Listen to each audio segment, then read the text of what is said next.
Posibleng pumalo sa 50 degrees Celsius ang damang init sa Dagupan City sa mga susunod na araw.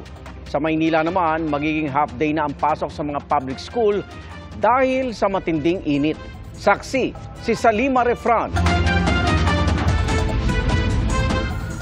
Holiday ngayon kaya maraming namasyal sa Rizal Park, Intramuros at Manila Ocean Park. Para i-treat yung mga kids kasi holiday naman ngayon.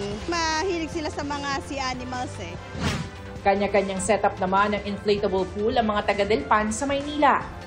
Kailangan talaga ng pampapresko, lalo't pumalo sa danger level na 42 degrees Celsius ang heat index o damang init sa Metro Manila ayon sa Pag-asa. Kapag danger level ang heat index, posible ang heat cramps at heat exhaustion. At kung patuloy na mabababad sa init, posible ang heat stroke. Kaya pagdating sa Huwebes, April 11 hanggang May 28, alas 6 ng umaga hanggang alas 12 ng tanghali na lang ang klase sa mga public school sa lungsod ng Maynila. Bukod sa NCR, nagtala rin ng danger level heat index ang 11 pang lugar sa bansa. 2 lugar ang nagtala ng 44 degrees Celsius, ang Sangley Point sa Cavite at Dagupan City. Sa monitoring ng Pag-asa, naitala noong March 27 ng 47 degrees Celsius na pinakamataas na heat index sa Dagupan City nitong dry season. Mainit daw sa Dagupan dahil bukod sa coastal area na apektado ng mainit na hangin mula sa dagat, wala rin masyadong puno sa lungsod. Konkreto rin halos lahat ng kalsada.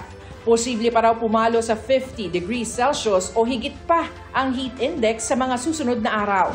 Asahan natin kasi naranasan na natin na umakyat yung pagtaas ng heat index natin. So asahan pa rin na nasa bungad pa lang o sa mid pa lang tayo ng tinatawag na yung tag-inod o dry season.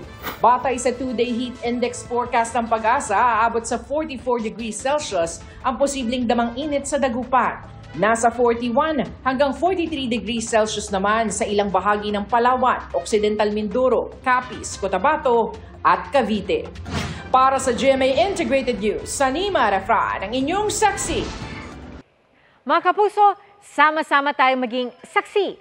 Mag-subscribe sa GMA Integrated News sa YouTube at para sa mga kapuso abroad, samahan niyo kami sa GMA Pinoy TV at sa www.gmanews.tv.